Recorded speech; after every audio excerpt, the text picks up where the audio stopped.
طالبات، میں شبیر احمد ندوی آج کے اس ٹیلی کلاس کی دنیا میں آپ سے خوش آمدید کہتا ہوں۔ اردو زبان و ادب کے لحاظ سے آج ہم آپ کے سامنے افسانوی ادب میں نثر پر بات کریں گے اور آج کا عنوان ہوگا مختصر افسانہ۔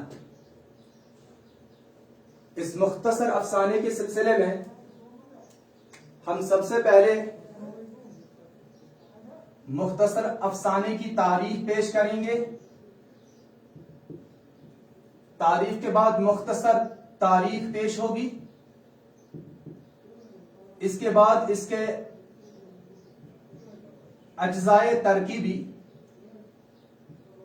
جنہیں ہم عناصر بھی کہتے ہیں،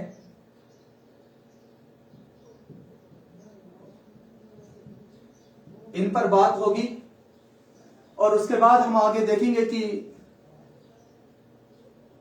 شروع کے افسانے کون کون سے تھے، اس پر ہم بات کریں گے۔ چونکہ میں نے آپ کے سامنے یہاں پر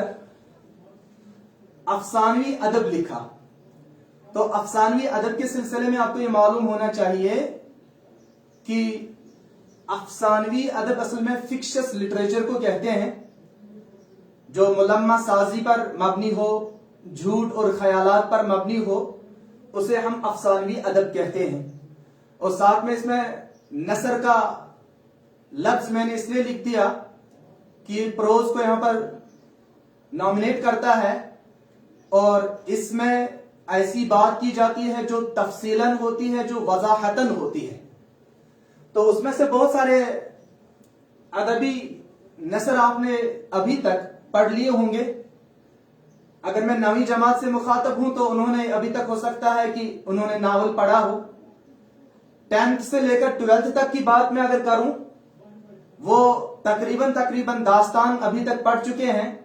داستان کے بعد انہوں نے ناول پڑھا ہوگا، اور ناول کے بعد ہمارا جو ٹاپک آتا ہے وہ ہے مختصر افسانہ۔ تو سب سے پہلے ایک بات آپ ذہن میں رکھیے گا، ہم جب یہاں پر مختصر افسانے کی بات کریں گے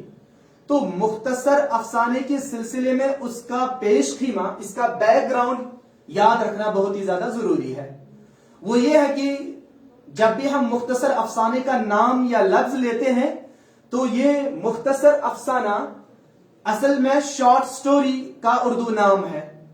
اب شارٹ سٹوری چونکہ انگریزی سے لفظ ماخوذ ہے، اور یہ مختصر افسانہ بھی انگریزوں کی یا انگریزی ادب کی دین ہے، تو اس اعتبار سے اس سے پہلے جب ہم اردو زبان و ادب کی بات کریں گے،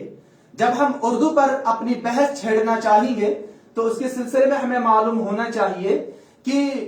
اردو ادب میں کیا، بلکہ اگر ہم عام حالات میں دیکھیں گے، چاہے ہم یونان کو لیں، چاہے ہم مصر کو لیں، چاہے ہم پھر اسی طرح سے جو ہے روم کو لیں، چاہے پھر ہم قدیم ہندوستان کو لیں، تو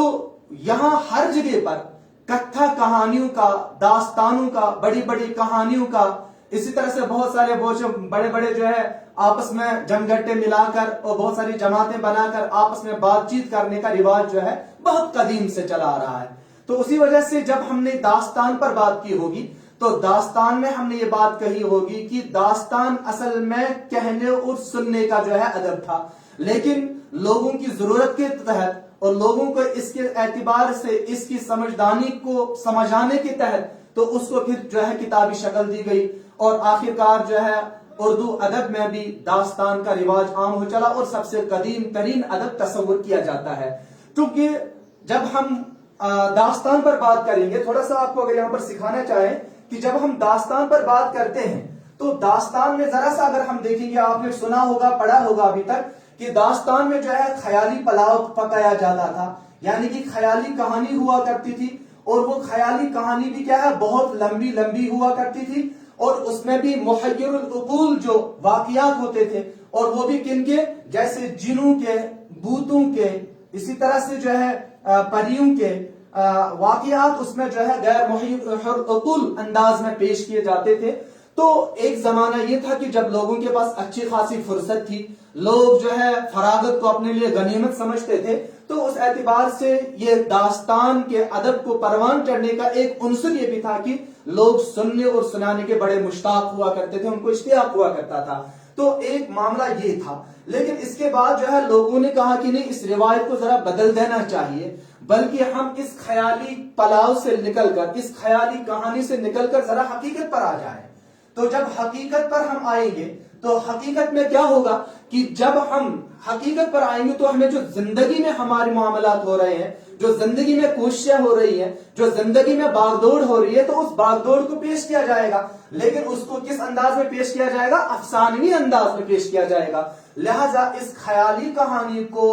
معاوف کر کے، ختم کر کے حقیقت یعنی کہ زندگی کی حقیقت کو پیش کیا جانے لگا. تو وہ زمانہ تھا، یہ وہ ادب تھا جس سے ہم ناول کے نام سے پکارتے ہیں، جس کو ہم ناول کہتے ہیں. تو اس اعتبار سے ذرا سا میں نے اس لیے آپ کو پیش کیا اور ایک بیک گراؤنڈ کے اعتبار سے مختصر افسانے کے سلسلے میں بتا دیا کہ اس سے پہلے کوئی ادب تھا دنیا میں جس ادب کو لوگ یا تو پسند کرنے والے تھے یا لوگ چاہتے تھے کہ ہم اس کے علاوہ کچھ اور چاہتے ہیں. تو داستان کا ادب جو ہے دنیا میں موجود تھا. تو آہستہ آہستہ یہ ریت اور یہ رواج ختم ہوا ہے، لیکن کتابی شکل میں ہمارے سامنے ابھی بھی موجود ہے. اس کے بعد جو ہے زندگی کی حقیقتوں کو پیش کرنے والا، لیکن یہ اس میں جو ناول میں ہم جب دیکھتے ہیں تو ناول میں کیا تھا کہ جو لمبا پن داستانوں کا ہوا کرتا تھا وہ لمبا پن جو ہے اس میں بھی باقی رہ گیا. گویا کہ ناولیں بھی اچھی خاصی لمبی ہوا کرتی تھی، اور اس میں اگرچہ جنوں، بھوتوں، پریوں کے غیر محیل عقول واقعات بیان کی جاتے تھے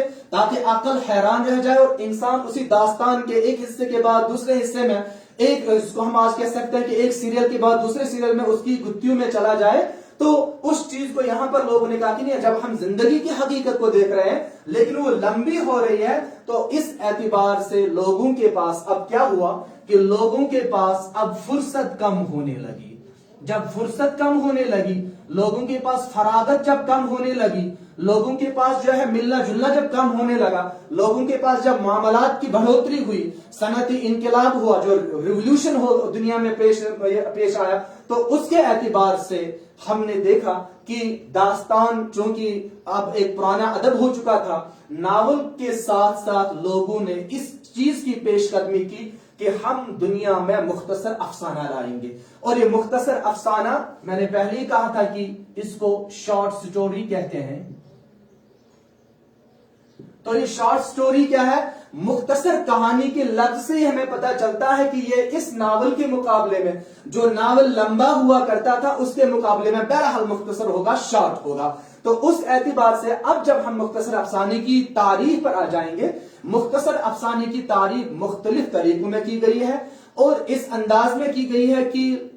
نقاد کا کہنا ہے یا ہم یہ کہہ سکتے ہیں کہ ادیبوں کا کہنا ہے کہ یہ ہر کوئی تعریف جب ہم اس کی کرتے ہیں تو ہر کوئی تعریف اپنے اعتبار سے مکمل نہیں ہے. ہاں، اس کا احاطہ جب کیا جائے گا ان مختصر سی جو تعریفیں اس کی جو کہی گئی ہیں ان کو میں یہاں پر بھی پیش بھی کروں گا. وہ تعریفیں جب ہم سامنے لائیں گے تو وہ تعریفیں مل جلا کر جو ہے اس کی کچھ مختصر افسانے کی تعریف بن سکتے ہیں، اس کی جو ہے ڈیفینیشن میں ہم لا سکتے ہیں. تو آپ نے اب ذہن میں رکھا کہ داستان جو ہے شروع میں پیش کیا گیا، اس کے بعد ادب ناول آیا. ناول چونکہ حقیقت پسندانہ ہی تھا، اس میں حقیقت ہی پیش کی جا رہی تھی لیکن افسانوی انداز میں پیش کی جا رہی تھی، لیکن اس کے لمبے پن کی وجہ سے لوگوں نے یا تو ہم کہیں گے کہ اس کو ٹھکرا دیا یا لوگوں کی فرصت اور فراغت کم ہونے لگی، اور یہاں تک ہم کہہ دیں گے کہ زندگی کے جنبیلے ہوتے ہیں، زندگی کے جو ہے جنبیلے ہوتے ہیں، وہ زندگی کے جنبیلے بھی جو ہے جب بڑھ گئے، تعلقات اور معاملات جب بڑھ گئے تو اس کی وجہ سے بھی جو ہے ایک نیا فن ادیبوں اور نقادوں کو یا زباندانوں کو دیکھنا پڑا جس کو ہم مختصر افسانہ کہتے ہیں. تو اب ہم یہاں پر اس اعتبار سے آپ کو بات پیش کریں گے کہ مختصر افسانہ کس سے کہتے ہیں. اب مختصر افسانہ، سب سے پہلے اس کو ریلیٹ کیجئے اس مختصر افسانے کو کہ یہ ایک افسانوی ادب ہے. نمبر 1 کہ یہ ایک افسانوی ادب ہے. لہذا جب ہم اس کو افسانوی ادب کہتے ہیں تو افسانوی ادب میں یہ نثر کی ایک ایسی قسم ہے، نثر کی ایک ایسی قسم ہے کون سی؟ جو مختصر ہو. نمبر 2 ہم کہیں گے کہ جو کیا ہو؟ مختصر ہو. ایک بات ہم نے کہا کہ جو مختصر ہو، لیکن کتنی مختصر ہو، بلکہ مختصر کے ساتھ ساتھ کہ جو اس طرح سے اپنے انداز میں مکمل ہو کہ جس کی ابتدا ہو، ارتقا ہو، اور ارتقا کے بعد جو ہے اس کا خاتمہ ہو۔ یہ میں سمجھانے کی کوشش کروں گا کہ یہ مختصر یعنی کہ اتنی چھوٹی کہانی ہو کہ چھوٹی کہانی کے ساتھ ساتھ اس کی شروعات ہو رہی ہے، کہانی یہ بات شروع ہو رہی ہے، اور شروع ہونے کے بعد جو ہے کہانی میں دلچسپی بڑھتی جا رہی ہے، بڑھتی جا رہی ہے، بڑھتی جا رہی ہے، اور جب یہ ارتقا کی منزل پر پہنچ رہی ہے، ارتقا کی منزل پر آہستہ آہستہ گویا کہ اس ٹیلے سے، اس پہاڑ سے آہستہ آہستہ نیچے ہوا جا رہا ہے، نیچے چلا جا رہا ہے، تو اس کا ایک خاتمہ بھی ہوگا، گویا کہ اس کا ایک اینڈ بھی ہوتا ہے۔ مختصر ہوتی ہے، مکمل ہوتی ہے، اور اپنے انداز میں اس کی ابتدا ہوتی ہے، اس کا ارتقا ہوتا ہے اور اس کا خاتمہ ہوتا ہے۔ لیکن اب ہم یہاں پر یہ بھی کہہ سکتے ہیں کہ جب ہم داستان پیش کرتے تھے اس میں بھی تو ابتدا ہے، اس میں بھی تو جو ہے ساتھ ساتھ میں کیا کہیں گے ہم کہ اس بھی تو ارتقا یعنی عروج ہوتا ہے، اس میں بھی ایک دلچسپی کا ایک مرکز رہتا ہے، اور ساتھ ساتھ میں آخرکار وہ داستان ختم بھی ہو جاتی ہے۔ اسی طرح سے ہم جب ناول کی بات کریں اس میں بھی تو یہ عنصر پایا جاتا ہے، لیکن یہاں پر اس کے ساتھ یہ ہے کہ یہ مختصر ہوتی ہے۔ اور اب اس مختصر کے اعتبار سے ایک اور تعریف جو اس کی کہی گئی ہے کہ جو اتنی مختصر ہو، جو اتنی مختصر ہو کہ جسے ایک ہی نشست میں پڑھا جا سکے، ایک ہی نشست میں، نشست کہتے ہیں بیٹھک کو، جس کو ایک ہی نشست میں پڑھا جا سکے، تو گویا کہ مختصر افسانہ ایک ایسی یہ کیا نام افسانہ ایک ایسی مختصر کہانی کا نام ہے جسے ایک ہی نشست میں پڑھا جا سکے۔ اور ایک اور تعریف جو اس کی گئی ہے، اب ایک ہی بیٹھک اور ایک ہی نشست کا مطلب کیا ہوتا ہے، اس کو سمجھانے کے لیے انگریزی نقادوں نے بھی، جو کرٹیکلز ہوا کرتے ہیں، جو اس کے زباندان ہوتے ہیں، انہوں نے اس کے بارے میں بتا دیا ہے کہ یہ ایسی کہانی ہوتی ہے جس کے پڑھنے میں آدھ گھنٹہ یا 1 گھنٹہ درکار ہو۔ جی میں پھر سے بات دہرا رہا ہوں کہ جس کے پڑھنے میں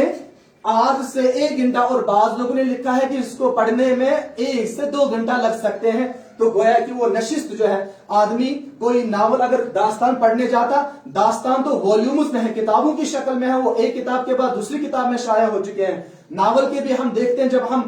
تاریخی ناول دیکھیں گے، سیرتی ناول دیکھیں گے، شخصی ناول دیکھیں گے، تو اس اعتبار سے بھی ناول جو ہے بہت ساری والیومز میں ہوا کرتے ہیں۔ لیکن جب ہم مختصر افسانے کی بات کریں گے تو مختصر افسانے کے سلسلے میں ایک تو یہ کہا گیا، تو ہم یہ پہلے کہہ سکتے ہیں کہ ایک افسانوی ادب ہے، فکشس لٹریچر ہے، اور اس کے ساتھ ساتھ یہ نثر کے اقسام میں سے ہے۔ دوسرا، اس کے بعد یہ اتنا مختصر اور مکمل ہوتا ہے کہ اس کی ابتدا ہوتی ہے، اس کا ارتقا ہوتا ہے، اور اس کے بعد اس کا جو ہے خاتمہ ہوتا ہے۔ ساتھ ساتھ میں اتنا مختصر کہ جسے ایک ہی نشست میں ہم پڑھ سکیں۔ تو اس اعتبار سے ایک اور تعریف جو ایک ہی نشست اور ایک ہی بیٹھک کتنی ہو سکتی ہے؟ کیا یہ 10 گھنٹے 20 گھنٹے کوئی بیٹھنا چاہے اور پڑھنے کا مشتاق ہو، پڑھنے کا جو ہے شوق رکھتا ہو، کیا وہ 10 منٹ یہ 10 گھنٹے بھی ایک نشست کہلائی جائے گی؟ لیکن یہاں پر نقاد نے پھر ایک بات کہی ہے، اس کی تعریف دان نے یہ بات کہی ہے کہ جس کے پڑھنے میں آدھا گھنٹہ یا 1 گھنٹہ درکار ہو۔ تو اس اعتبار سے یہ تمام چیزیں اس کی تاریخ میں آ سکتے ہیں۔ ایک اور تعریف اگر ہم اس کی کرنا چاہیں تو یہ کہہ سکتے ہیں کہ جو اتنی مکمل ہو، یعنی کہ جس کو پڑھنے میں ہمیں محسوس ہو کہ یہ اتنی مکمل ہو کہ وہ زندگی کے حقائق جو ہوتے ہیں، زندگی کی حقیقتیں جو ہوتی ہیں، زندگی میں جو معاملات ہوتے ہیں اس کے، یا زندگی کے حقائق کہیے، یا زندگی کے ہم جو ہے معاملات کہیں گے، زندگی کے معاملات کی جو کیا کرے، ترجمانی کرے۔ تو اس اعتبار سے ہم مکمل، یہ اتنی مکمل ہوتی ہے کہ جو زندگی کے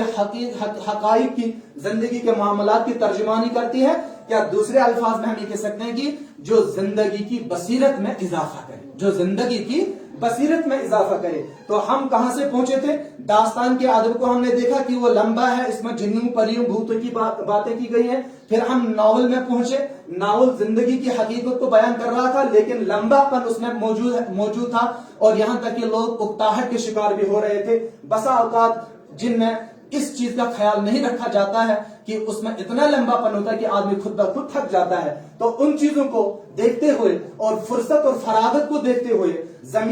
زندگی کے جو جھمیلے ہوا کرتے ہیں ان کو مد نظر رکھتے ہوئے مختصر افسانہ جو ہے رونما پذیر ہوا, دنیا میں جو ہے آ گیا. اور اردو ادب میں جب ہم بات کریں گے, جو کہ میں نے کہا تھا اس کی مختصر تاریخ ایک تو اس اعتبار سے بھی آپ نے سمجھ لی ہوگی, اور دوسرا ہے کہ 19ویں صدی کے بعد یعنی کہ 20ویں صدی کے شروع میں ہم کہہ سکتے ہیں کہ 1936 1906 میں جو ہے 1906 میں یا 1908 کی جو تاریخ بیان کی جاتی ہے کہ جس میں سوز وطن میں کے نام سے کچھ بغاوتی مختصر افسانے لکھے گئے, جن کا لکھنے والا جو ہے پریم چند تھا, لیکن انگریزوں نے ان کو دیکھا کہ وہ ان کے بالکل بہت ہی زیادہ خلاف ہیں تو ان کو نظر آتش کیا گیا. تو وہ بغاوتی انداز کی جو کہانیاں لکھی ہوئی تھی جس کو سامراجیت کے خلاف یعنی ان انگریزوں کے خلاف لکھا گیا تھا, اور تاکہ جو ہندوستان کے رہنے والے باسی اور لوگ ہیں وہ ذرا سا جاگ جائیں اور اپنے آزادی کے حق کو وہ پہچان سکیں, تو ان کو نظر آتش کیا گیا. تو وہی اس کی جو ہے شروعات بھی ہوئی ہے. اور یہاں تک کہ جب ہم ترقی پسند تحریک دیکھتے ہیں کہ جو 1936 میں ہی شروع ہوئی تھی, تو ترقی پسند تحریک میں جو سب سے عمدہ کارنامہ بیان کیا جاتا ہے وہ پریم چند کے ذریعے سے اور ان کے ہم نواؤں کے ذریعے سے, ان کے ہم اثروں کے ذریعے سے, یہاں کہہ سکتے ہیں کہ ان کے شاگردوں کے ذریعے سے وہ بڑا کارنامہ ہے جو افسانوں کی دنیا میں ایک لمبی ایسی داغ پڑ گئی کہ افسانوی دنیا میں مختصر افسانے کو سب سے زیادہ اہمیت حاصل ہے. یہاں تک کہ آج کل بھی اس جدید ترین دور میں جب سب سے زیادہ منجا ہوا, سب سے زیادہ جو ہے بڑا ہوا, جو کیا نام اس کا کہہ سکتے ہیں افسانوی ادب جو ہے وہ یہی شارٹ سٹوری یعنی مختصر افسانہ ہے. تو اس کے اعتبار سے یہ تمام چیزیں وہ آتی ہیں کہ جن کو ہم نے ابھی تک سمجھا تھا. اب اس کے بعد جو ہے افسانہ کیسا ہونا چاہیے, افسانہ کون لکھ سکتا ہے, افسانے میں کن کن باتوں کا خیال رکھا جانا چاہیے, وہ ذہن میں رکھیے گا. ایک تو اس سے ہمیں پتا چل گیا کہ جو ہم نے اس کی جو تعریفیں کی ہیں, اس کی ڈیفینیشنز آپ کے سامنے بیان کی ہیں, ایک تو ان کے سلسلے میں ہمیں پتا چلتا ہے کہ وہ کیا ہے, نثر کی ایک قسم ہوگی, مختصر اس کو بنانا ہوگا, مختصر کے بعد وہ ایک مکمل شکل میں ہمارے سامنے پیش آنی چاہیے. ایسا نہ ہو کہ اس میں کوئی ایسی بات بیان کی گئی کہ جس کے بارے میں آدمی پھر کھوج میں پڑے, یا اس میں کوئی ایسا کردار پڑ جائے کہ جس میں پھر کرداروں کے جزوی کردار اور سامنے آ جائے اور انسان کسی ان کی گتھی میں چلا جائے. نہیں, بلکہ مختصر بھی ہو ساتھ ساتھ میں مکمل بھی ہو, لیکن ساتھ ساتھ میں کہ وہ کون سی ترکیبیں ہیں, وہ کون سے عناصر ہیں, وہ کون سے اجزاء ہیں, وہ کون سے کمپوننٹس ہیں جن کمپوننٹس کی بنیاد پر ایک مختصر افسانہ ہم کہیں گے. یا ہم وہ شکل جو ہے داستان اور ناول میں بھی دے سکتے ہیں کہ ناول کے اجزاء ترکیبی کیا ہوتے ہیں, داستان کے کیا ہوتے ہیں, یا بالخصوص یہاں پر ہمارا ٹاپک جو ہے وہ ہے مختصر افسانہ. تو مختصر افسانے کی سب سے بہترین جو ہے اس کے عناصر ترکیبی, اجزاء ترکیبی کیا ہے, تو ان پر ہم انشاءاللہ تعالی کل بات کریں گے. تو اس سلسلے میں ہمیں یہ معلوم ہونا چاہیے کہ اتنی بات جو ہم آپ کے سامنے پیش کر رہے ہیں اس کو ہم آگے بڑھانے کے لیے ہم اجزاء ترکیبی کا استعمال کریں گے. وہ اجزاء ترکیبی جو 7 یا 8 اور بعض لوگوں کے بقول 9 کی تعداد میں آتی ہے, جس میں ہم کچھ چیزوں کو الگ بھی کر سکتے ہیں, کسی چیز کو ہم ان کو آپس میں گن بھی سکتے ہیں, لیکن ان اجزاء ترکیبی کو جب تک ہم خیال نہیں کریں گے, ان کو جب سمجھیں گے نہیں, تب تک مختصر افسانے کو ہم صحیح پڑھ نہیں سکتے ہیں. ہمارا معاملہ کیا ہوتا ہے کہ نویں سے ہمارا ادب شروع ہو جاتا ہے. اب تک ہم لوگ زبان سیکھ رہے ہوتے ہیں, لیکن اس کے بعد ہمارے زبان کے ساتھ ساتھ ادب شروع ہو جاتا ہے. لہذا 9ویں جماعت سے لے کر 10ویں والا جو ہو, 11ویں والا جو ہو, اور بالخصوص یہاں پر 12ویں جماعت والا ہو, اس کے ذہن میں یہ آنا چاہیے کہ کل کو اگر میں مختصر افسانہ لکھوں, میں کیسا افسانہ لکھوں, کل مجھے اگر اس افسانوی ادب کے ساتھ واسطہ پڑے تو میں کیسا اس کو آگے بڑھانے کی کوشش کروں اور اس میں کیسے اپنے چار چاند دکھاؤں. تو ان چیزوں کو خیال رکھتے ہوئے اسے اجزاء ترکیبی یعنی عناصر ترکیبی کا ہونا بہت ہی زیادہ ضروری ہے. تو اس اعتبار سے اس پر ہم اگلے ٹاپک میں بات کریں گے. تب تک کے لیے میں اجازت چاہتا ہوں. السلام علیکم ورحمۃ اللہ وبرکاتہ.